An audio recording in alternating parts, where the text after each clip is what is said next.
Le prophète Élie, un miracle sacré enlevé au ciel par un char de feu dans le plan divin dans la 3e année de Joachim, la terre d'Israël était ravagée par la sécheresse, et la voix de l'Éternel se faisait rare. Le roi Akab, aveuglé par le culte de Baal, et la reine Jézabel, idolâtre inflexible, entraînaient le peuple dans une spirale de corruption spirituelle. Élie, le prophète de Dieu, se tenait comme un phare dans cette nuit spirituelle, fervent et déterminé à ramener les cœurs égarés vers leur Créateur. L'atmosphère était lourde de tension lorsqu'Élie convoqua tous Israël au mont Carmel. Les fausses promesses des prophètes de Baal résonnaient dans tout le pays, et Élie s'avançait seul, défiant les 450 prophètes de Baal à prouver la puissance de leur Dieu. Avec courage, il établit les conditions d'un défi divin. Chacun d'eux offrirait un sacrifice, et le vrai Dieu serait celui qui enverrait le feu du ciel. À l'aube, la confrontation débuta. Les prophètes de Baal, dans un frénétique état de transe, invoquaient leur Dieu en criant et en se mutilant, mais aucun signe ne venait. Élie, avec une foi inébranlable, se tenait là, observant.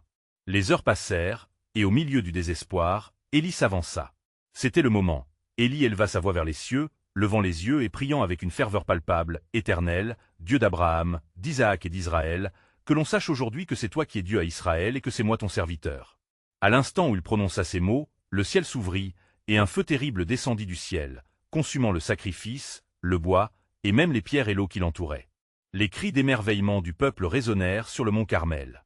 Ils tombèrent tous face contre terre, criant, « L'Éternel, c'est lui qui est Dieu. » Mais cette victoire éclatante fut rapidement obscurcie par la colère de Jézabel, annonçant la mise à mort d'Élie. Ce dernier, emporté par la peur, se mit en quête d'un refuge dans le désert, où, épuisé et découragé, il s'effondra sous un genêt, pleurant sa solitude et son désespoir. Avec la miséricorde divine, l'ange du Seigneur vint à lui apportant réconfort et nourriture.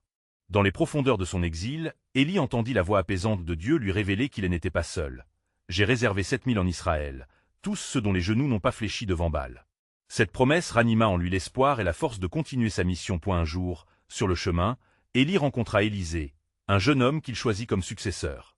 Il lui lança son manteau sur les épaules, marquant le début d'un passage de flambeau. Élie et Élisée établirent un lien profond, une fraternité dans la foi, tandis qu'Élie se préparait à la fin de son ministère, sentant les murmures du ciel l'appeler vers une ascension mystérieuse. Les jours passèrent, et le moment tant redouté et tant attendu approchait. Une douce brise emportait les pensées d'Élie, rassemblant son cœur pour l'inévitable.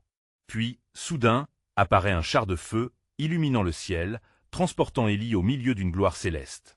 Ce spectacle éblouissant témoigne de la puissance divine et de la promesse d'une vie éternelle pour les fidèles. Quel avenir attendait alors le peuple d'Israël dans cette tourmente divine?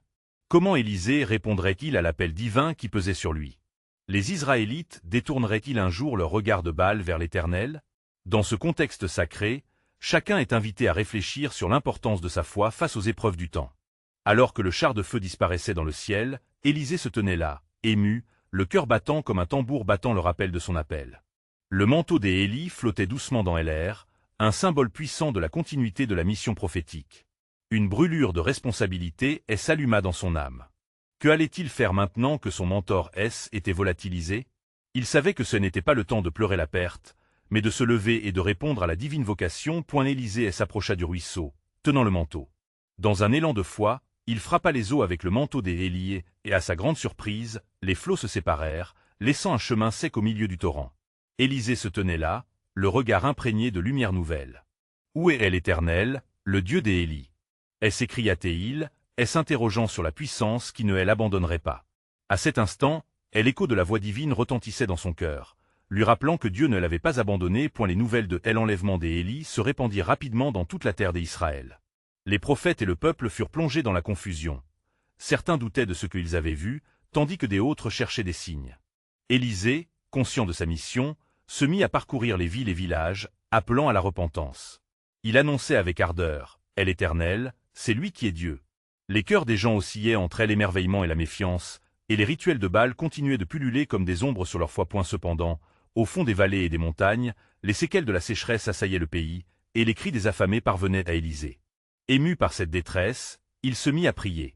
La foi des Élisée était enflée de la promesse de Dieu, et très bientôt, il commença à réaliser des miracles. Un jour, il vint en aide à une veuve dont les fils étaient menacés d'esclavage à cause d'une dette.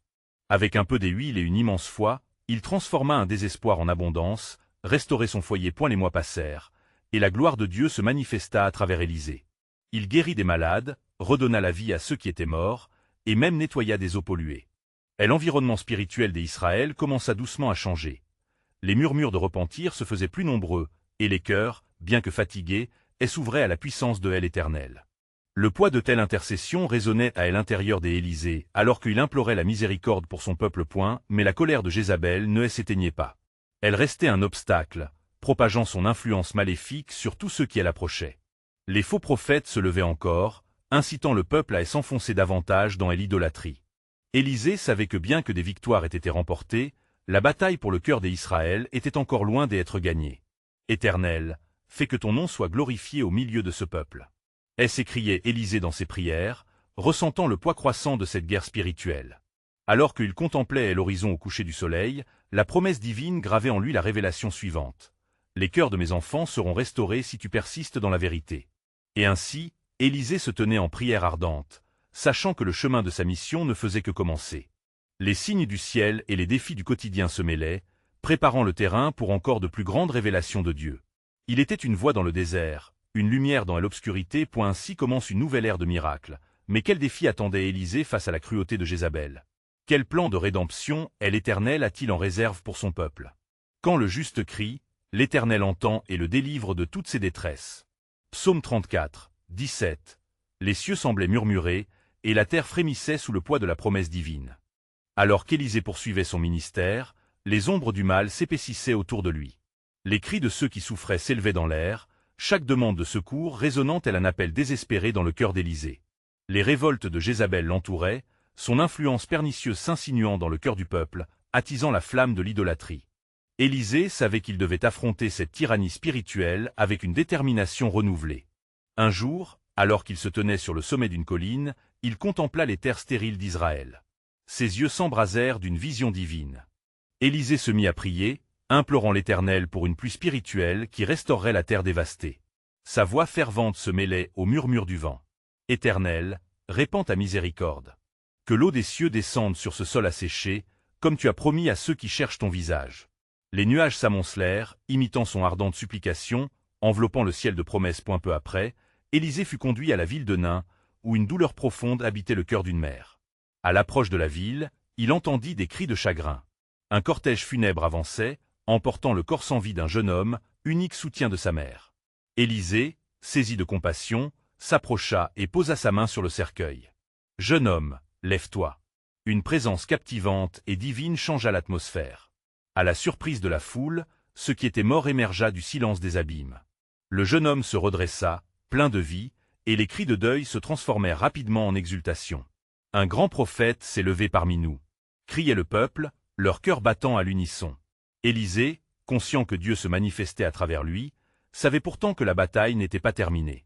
Jézabel, avec ses prophètes de Baal, continuait à resserrer son emprise sur Israël, semant la peur dans le cœur des fidèles. Élisée retourna à son campement, là où les étoiles brillaient comme des témoins silencieux de sa lutte. Sa prière devint un cri de guerre alors qu'il se tenait devant l'Éternel, implorant « Radical est cette idole, Éternel de Sabaoth, fais tomber les faux dieux parmi ton peuple. » Et dans son esprit résonnèrent ces paroles divines. Mon temps pour la délivrance est proche. Dans une autre vallée, Ahab envoyait ses émissaires pour instaurer la peur. Élisée s'avança avec une résolution inébranlable, rappelant au peuple la victoire de l'Éternel sur les faux dieux.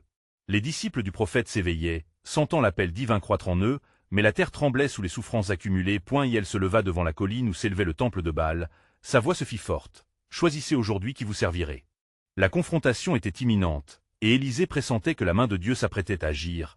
L'Esprit Saint l'enflammait d'une ferveur sacrée. Les cieux étaient tempétueux, et un frisson de l'Éternel parcourait les vagues du temps. Élisée savait que le moment approchait où la puissance de Dieu se révélerait à toute la terre.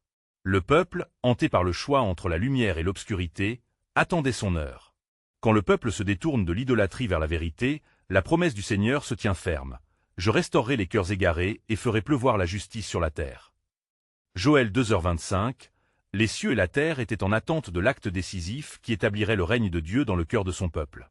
Alors qu'Élisée se tenait aux portes du temple de Baal, les cœurs du peuple palpitaient d'une tension palpable. Les murmures d'une foule fourmillante s'élevaient comme une prière collective, l'écho de son défi imprégnant l'air lourd de promesses et de périls. Au loin, un éclair fendit le ciel, illuminant un instant la terre, et Élisée sut qu'il était temps d'affronter Jézabel et ses prophètes dans une confrontation qui aurait des répercussions sur tout Israël. Dans un moment de feu et d'eau, l'Éternel révélera sa gloire. Proclama-t-il. Le défi était lancé, et il n'y avait pas de retour en arrière. La ruse de la reine, cette idolâtrie qui avait aveuglé tant d'âmes, devait être confrontée avec la puissance du ciel. Élisée se détourna brièvement pour voir la lueur des visages angoissés autour de lui. La promesse d'un Dieu vivant illuminait ses yeux, et une paix surnaturelle emplissait point les prophètes de Baal, hardis et confiants, se rassemblèrent autour de leur autel, arborant de riches vêtements et des sourires trompeurs. « Qu'il soit fait !» crièrent-ils en chœur. Élisée, l'esprit enflammé sous la direction divine, les observa tout en prônant la patience. Une bataille spirituelle ne se gagnerait pas dans la précipitation, mais dans la foi et l'obéissance. Préparez-vous à prier sur vos autels, vous qui invoquez Baal. Ordonna Élisée. Je prierai également, et le Dieu qui répondra par le feu, c'est lui qui est le vrai Dieu. La journée s'étira, et le soleil progressait lentement, augmentant la chaleur de cette confrontation. Les prophètes de Baal se mirent à crier et à danser autour de leur autel, se coupant même avec des couteaux pour attirer l'attention de leur Dieu silencieux. Élisée, se tenant fermement sur la promesse de son Seigneur, se retourna vers eux, un sourire défiant sur ses lèvres. « Criez plus fort, car peut-être qu'il est en voyage. » s'exclama-t-il, son ton spirituel traversant les rituels égarés des idolâtres, une puissante lumière de vérité dans l'obscurité. Les cris et les larmes des prophètes ne firent que se renforcer jusqu'à ce que la fatigue les prenne. Leur quête pour que le ciel réponde était vaine, comme les ténèbres elles-mêmes. Élisée, voyant leur détresse, comprit que le temps de Dieu était au rendez-vous. Il s'avança vers l'autel qu'il avait préparé, le reconstruisant avec soin, évoquant les traditions d'hier tout en ancrant dans le présent son appel à la foi. Alors qu'il y mettait le holocauste, il se mit à prier avec ferveur. Son cœur était enflammé. Éternel, Dieu d'Abraham, d'Isaac et d'Israël, que l'on sache aujourd'hui que c'est toi qui es le Dieu d'Israël et que je suis ton serviteur. Réponds-moi, Seigneur, afin que ce peuple sache que tu es le vrai Dieu et que tu les ramènes à toi. Une tension palpable emplit l'espace, et le ciel lui-même sembla s'incliner. Puis, au moment déterminant, le feu de l'Éternel tomba du ciel. Il ignora le sacrifice et le bois, consumant chaque fragment de l'autel, laissant les cœurs pétrifiés et les âmes bouleversées. Les cris de joie et les pleurs de repentir s'élevèrent des lèvres du peuple, leur cœur touché par la manifestation divine. « L'Éternel est Dieu !» répétèrent en chœur ceux qui avaient vu la gloire du Tout-Puissant. Élisée, ému par la puissance de cette délivrance, savait que cela ne serait pas la fin. Les vents du changement soufflaient avec force, et il comprit que cette victoire marquait le commencement d'une nouvelle ère. Jézabel, furieuse et pleine de rage, ne resterait pas silencieuse, et l'ombre de la lutte continuait à menacer l'héritage du peuple d'Israël. L'Éternel est proche de ceux qui l'invoquent avec sincérité. Psaume 145, 18. Le ciel et la terre attendaient l'accomplissement des promesses divines, et Élisée, à chaque pas, se rapprochait du mystère céleste qui contenait la puissance de délivrance de Dieu, un plan sacré se déployant devant lui. Les cris de louange s'éteignirent lentement, mais l'écho d'une victoire éclatante planait encore dans l'air. Élisée se tenait là, sa main tendre sur le bois brûlé, sentant encore la chaleur du feu divin. Son cœur était empli d'une adoration renouvelée, mais une ombre inquiétante se profilait à l'horizon. Le courroux de Jézabel ne tarderait pas à se manifester. « Allez, portez la nouvelle à Achab » ordonna Élisée à quelques-uns des membres du peuple, sa voix empreinte d'assurance. Ils s'éloignèrent rapidement, mais lui resta, absorbé dans sa méditation. L'Éternel avait dévoilé sa gloire, mais combien de temps encore le peuple resterait-il fidèle? La victoire du jour allait-elle suffire à contrer la marée d'iniquité qui menaçait de tout engloutir? La pensée troublante d'une conspiration imminente l'obscurcissait. Élisée leva la tête vers le ciel, cherchant réconfort auprès du Dieu qui venait de se manifester avec puissance. Une plume de nu se forma au-dessus de lui, annonçant une pluie qui viendrait bientôt, purifiant et nourrissant la terre desséchée d'Israël. Mais alors qu'il observait, une voix profonde résonna dans son esprit, le défiant. « Prends garde, Élisée. La tempête approche, et Jézabel saura chercher revenge. » Il savait qu'il devait agir vite. Alors qu'il se dirigeait vers la ville, son esprit était en alerte. Il se remémora les paroles prononcées par Dieu à Élie sur le mont Horeb. « Je me réserve 7000 hommes en Israël, tous ceux dont les genoux ne se sont pas pliés devant Baal. » 1 Roi 19h18. Qu'il était nécessaire d'éveiller les cœurs endormis et de fortifier ceux qui restaient fidèles dans la vérité. Au loin, il entendit des chuchotements. Les prophètes de Baal, piégés par leur honte, commençaient à se rassembler. Leurs visages marqués par l'humiliation, ils concertèrent leurs plans dans l'ombre, projetant de faire taire quiconque oserait parler de l'Éternel. Élisée sentit une colère s'élever en lui, mais il savait que la vraie bataille n'était pas contre ces hommes, mais contre les puissances spirituelles qui les avaient trompés. À mesure qu'il approchait d'Achab, son cœur se mit à battre plus vite. Le roi, au courant de la défaite de ses prophètes, attendait avec impatience des nouvelles. Élisée, armé de la foi, entra dans le palais. Ses yeux rencontrèrent ceux d'Achab, et une tension électrique emplissait l'air. « Voici le serviteur de Baal vaincu », lança Achab, sa voix trahissant une colère bouillonnante. « Que me veux-tu, Élisée ? Je viens non seulement pour te parler d'un feu qui a consumé l'autel de Baal, mais aussi d'un cœur qui doit se tourner vers Dieu, le vrai. Ne permets pas que ta colère t'aveugle. » Répliqua Élisée avec une ferveur sans égale. Achab, intrigué malgré lui, ressentit le poids des paroles de l'homme de Dieu. Mais, demeurant sourd à l'alerte divine, il appela à la vengeance, persuadé que le sang de ce prophète serait sa délivrance de la honte ressentie. Jézabel, alors, ne tarda pas à émerger des ombres, ses yeux flamboyants d'une fureur redoutable. « Élisée, s'écria-t-elle, je ferai de tes jours un abîme de terreur, et ton nom sera ma haine. Prépare-toi à la fin qui t'attend. » Élisée, cependant, se tenait ferme, la puissance du ciel l'enveloppant. Sa voix élevait des prières, implorant le Seigneur. « Seigneur, montre-leur ta puissance, que tous sachent que tu es Dieu. » Ainsi, le ciel déjà assombri de nuages porteurs de pluie annonçait le déluge spirituel et physique qui s'annonçait. Les promesses de Dieu, invisibles mais efficaces, se déployaient autour de lui, les murs de l'idolâtrie commençant à s'effondrer. Dans ce climat de turbulence divine, Élisée savait que les temps à venir seraient décisifs. Il serait le témoin de la majesté et du jugement de Dieu, et un avertissement pour son peuple. « Car je viens bientôt, sur les nuées de la foi pour instruire le cœur du monde » Matthieu 24h30. Élisée se tenait à l'aube d'une confrontation, son cœur vibrant d'anticipation et de détermination, conscient qu'un tournant spirituel se dessinait dans l'horizon. Le plan souverain de Dieu, encore caché, se révélait dans la puissance imminente de sa justice et de sa grâce. Élisée, au cœur de cette tempête spirituelle, scrutait l'âme tourmentée d'Achab, conscient que le roi était le réceptacle d'une révolte ancienne contre l'Éternel. Jézabel, avec sa colère nourrie par des sacrifices impurs, attisait le feu de telle iniquité, menaçant de plonger le royaume dans l'abîme. Mais la présence de Dieu, dans toute sa majesté, enveloppait Élisée d'une protection lumineuse. « Donne-moi audience, roi Achab », continua Élisée, sa voix résonnant comme le tonnerre sur les montagnes. « Le jugement de l'Éternel est proche, et il ne brillera que pour ceux qui se repentent. » Achab, saisi par la tension ambiante, ne répondit pas. Sa fierté, comme un bouclier, le protégeait des vérités révélées. Jézabel, cependant, ne pouvait contenir sa rage. « Cesse de parler de justice, Élisée. Ta voix est un poison pour ce royaume. » Le prophète leva la main, cherchant à apaiser l'orage qui se déchaînait dans l'âme de la reine. « Que ton cœur, Jézabel, s'apaise. La colère du Seigneur a une volonté, et ses promesses ne failliront jamais. Je n'apporte que l'avertissement de sa grâce. » Mais la reine, la tête haute, décida que la terreur serait son arme. Elle intensifia ses manigances, promettant des récompenses à quiconque lui rapporterait la tête d'Élisée.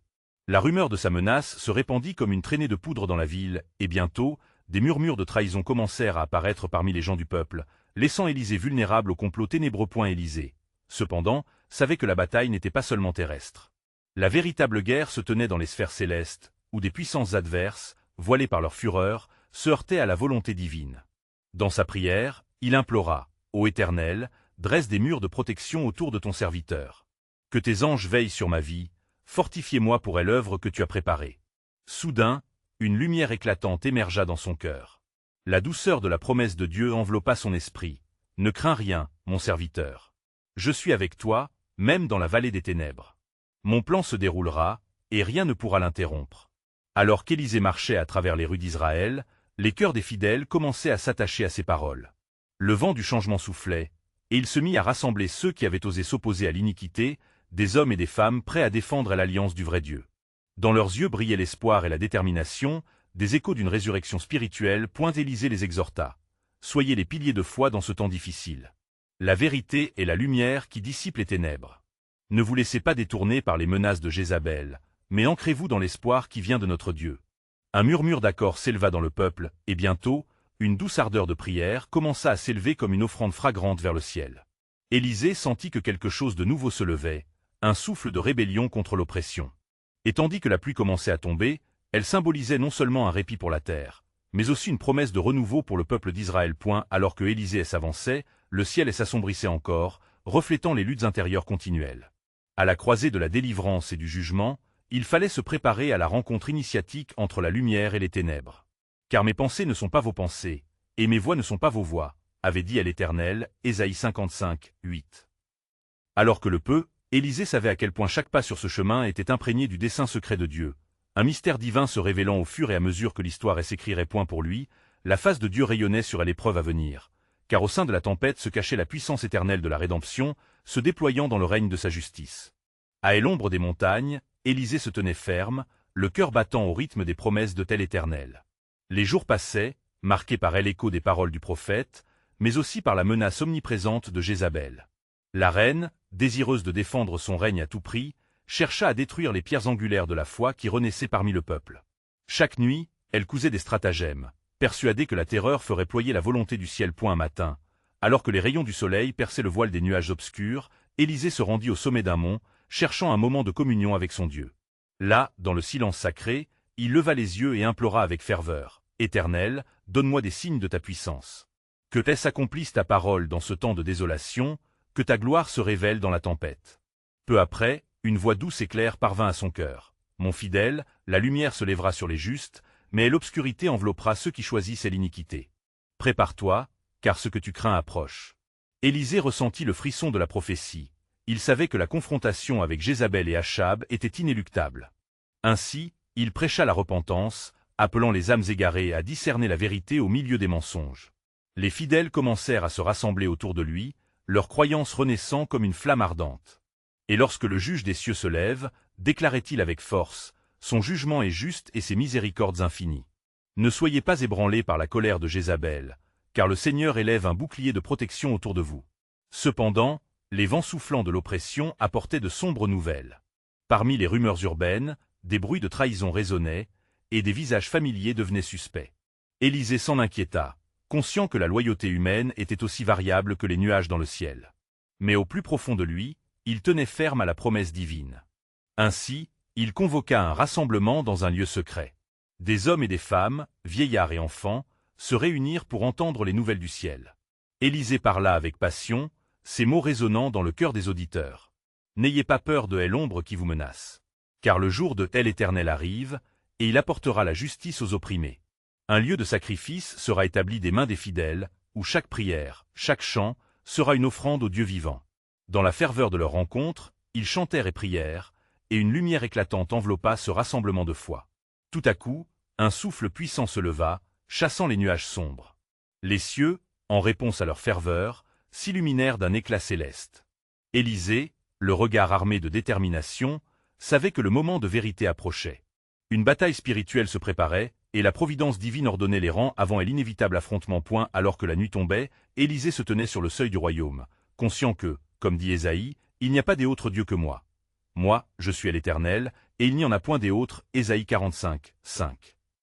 Il redoubla d'audace, mu par une certitude inébranlable. Le ciel, témoin de cette lutte, murmura et l'union divine des âmes confiantes. La promesse d'une intervention céleste se tenait prête à jaillir dans cette vallée de sécheresse spirituelle. Car, comme le chantait Israël, le Seigneur est mon berger, je ne manquerai de rien. Psaume 23h1. À la croisée des chemins se tenait maintenant un miracle sacré, et tout le ciel semblait en alerte, attendant le moment où l'Éternel démontrerait son pouvoir, révélant ainsi un plan plus grand, encore voilé aux yeux des mortels. Le temps était proche où les éclats du char de feu s'élèveraient vers le ciel, et où les promesses de Dieu seraient révélées dans toute leur splendeur. La nuit suivante, Élisée, l'esprit en proie à la prière, s'éveilla au doux murmure du vent nocturne, comme un souffle divin caressant son visage. Il se leva et sortit dans l'obscurité, regardant les étoiles scintillantes au-dessus de lui. Soudainement, une lumière jaillit au loin, comme l'aurore annonçant un jour de victoire. Une voix résonna dans sa poitrine, lui disant « Élisée, l'heure est venue d'affronter l'ennemi. Mes voies sont infinies, et ma puissance se déploie dans la faiblesse. » Élisée se rendit compte que les temps de répit étaient terminés, et qu'un appel à l'action résonnait au sein de son être. Il se souvint des paroles de Moïse, qui avait exhorté le peuple à choisir la vie, et il sut qu'il devait convaincre le peuple d'Israël de faire face au mal qui s'emparait de leur terre. Et elle se dirigea vers les habitations, avertissant les siens. « Rassemblez-vous, enfants d'Israël, le temps de la délivrance est proche. » La femme de Jézabel, dans sa furie, ne comprend pas que l'Éternel est plus puissant que ses ruses. Préparez-vous, car l'Éternel viendra en aide à son peuple. Avec ces mots, les cœurs tournés vers lui, une armée de fidèles se leva, remplis de foi et de détermination. Ils marchèrent ensemble, les visages illuminés par la promesse divine. Élisée les menait à travers la vallée, chaque pas résonnant comme une déclaration de lutte contre les ténèbres. Dans les semaines qui suivirent, la renommée d'Élisée grandit, ses prophéties et miracles entraînant les foules. Il guérit les malades et ouvrit les yeux des aveugles. Mais Jézabel, dans son ombre mortelle, broyait des plans tordus pour subjuguer ceux qui se levaient contre son règne. Elle apprit que les fidèles, sous l'inspiration des Élysées, avaient trouvé du courage. Le désespoir qu'elle avait semé commençait à se dissiper. Un jour, alors que le soleil brillait à son zénith, un messager de Jézabel s'approcha d'Élisée. D'une voix douce mais perfide, il lui annonça « Élisée, pourquoi cette agitation et ce tumulte? Si tu es vraiment l'homme de Dieu que tu prétends être, rencontre Jézabel dans la vallée de Mégiddo. Elle t'attend avec son armée. » Élisée, fort de la force du ciel, leva la tête avec audace et répondit « Dis à Jézabel que je viendrai, mais sache que l'Éternel par mon intermédiaire révélera sa gloire. Je ne crains pas celle qui utilise les ténèbres pour régner. » La journée fatidique approcha, et dans les profondeurs de son cœur, Élisée ressentait un mélange d'angoisse et d'assurance. Alors qu'il se préparait pour la rencontre, il demanda au Seigneur « Donne-moi ta sagesse, Seigneur, pour faire face à cette reine qui défie ta majesté. Prépare mon esprit et mes paroles. » Le jour de l'affrontement arriva, et le peuple se rassembla au bord de la vallée, leurs âmes embrasées d'une foi nouvelle. Ils attendaient Élisée, et l'atmosphère était chargée d'une tension palpable, comme si la création elle-même retenait son souffle. Quand Élisée avança, enveloppé de lumière, il entendit la voix de Dieu lui murmurer « Je suis avec toi, n'aie crainte, car je suis celui qui transforme le tumulte en paix. » La rencontre avec Jézabel serait décisive, et tous attendaient, suspendus aux lèvres divines qui allaient bientôt se révéler dans la confrontation. Quand les cieux s'ouvrirent sur cette vallée, une vérité éternelle se dévoila. Comme le dit à l'Écriture, « L'Éternel combat pour vous, et vous n'aurez qu'à rester tranquille. » Exode 14h14. La promesse d'un affondissement du mal se tenait à portée de main, et une sagesse secrète s'annonçait pour ceux qui avaient mis leur confiance dans le royaume à venir. Élisée s'approcha du lieu de l'affrontement avec une détermination nouvelle, son cœur vibrant de foi. La tension dans l'air, épais comme un brouillard de guerre, le rendait conscient de chaque regard, de chaque murmure du peuple réunissant ses espoirs autour de lui. Sa mission n'était pas simplement une lutte contre Jézabel, mais un combat pour la gloire de Dieu et la restitution du véritable culte en Israël. En contrebas, Jézabel attendait, elle aussi, la montée de l'affrontement. Son visage était une mosaïque de rage et de mépris. Ses serviteurs, portant des armes scintillantes, formaient un rempart autour d'elle, une ombre menaçante. Elle ne croyait pas que Élisée pourrait lui faire face sans être anéantie par la force du mal qu'elle avait rassemblé. Avec arrogance, elle leva la voix, sa colère faisant vibrer l'écho de la vallée. « Élisée, homme des dieux, nous n'avons pas besoin de commentaires.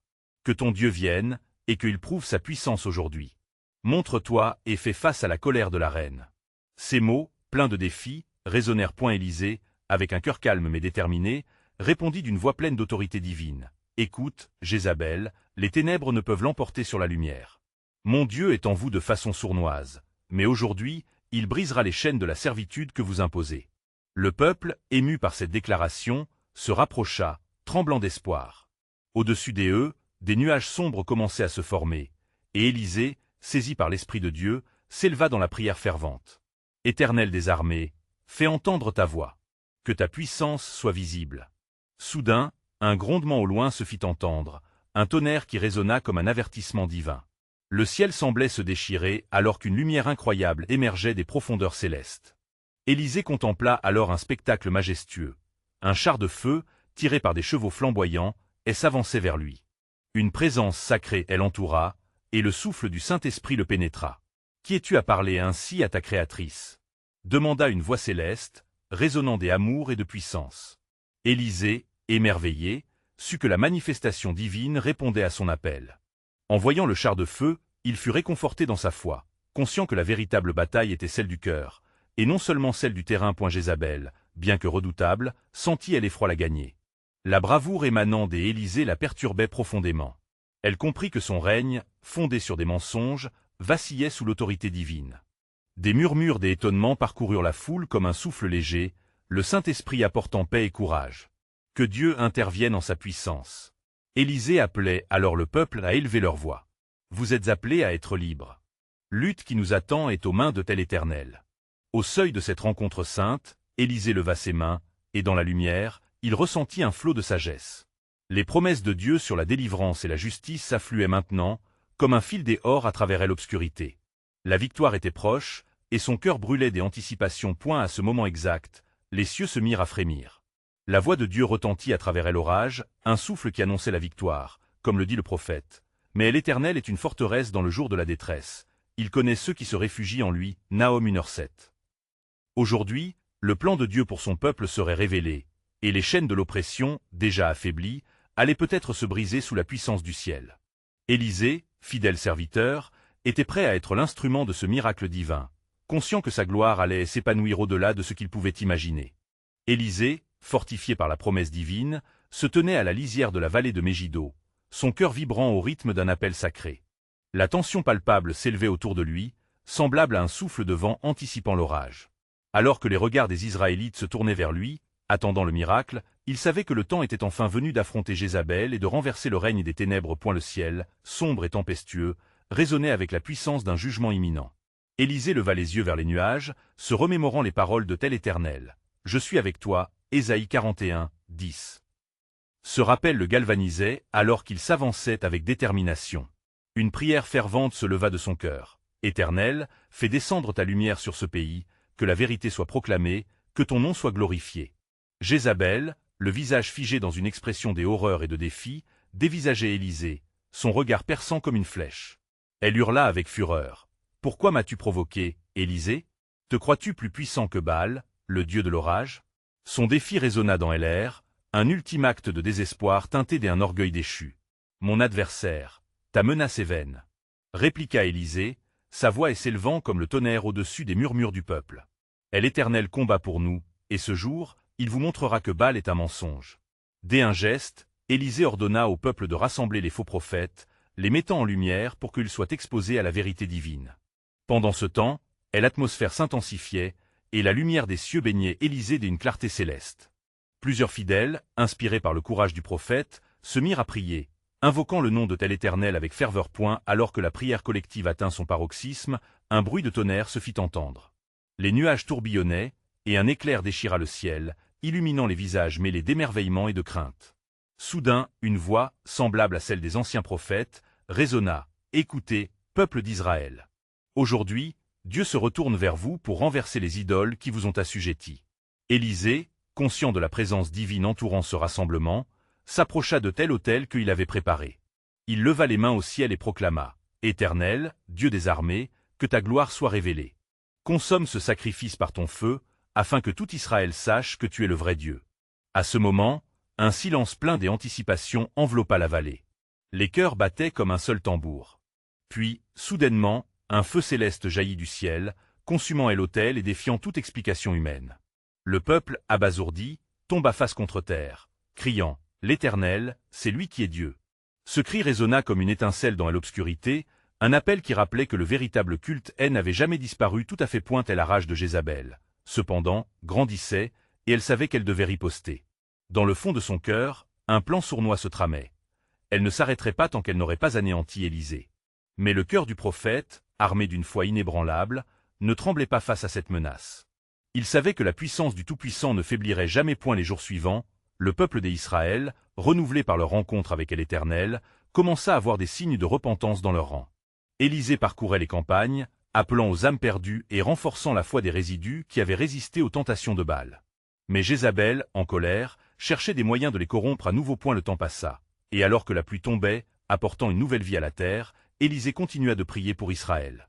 Un jour, lors d'un rassemblement de prières ferventes, il entendit la voix divine lui murmurer « Prépare-toi, car l'heure de la délivrance est proche, et les cœurs se tourneront vers moi de tous côtés. Je restaurerai mes enfants et ferai pleuvoir ma justice sur leur terre. » Alors que les jours passaient, l'ombre de Jézabel se faisait de plus en plus menaçante, et Élisée se préparait. Quelle forme prendrait la confrontation finale entre la lumière et l'obscurité? Le plan divin se déployait lentement.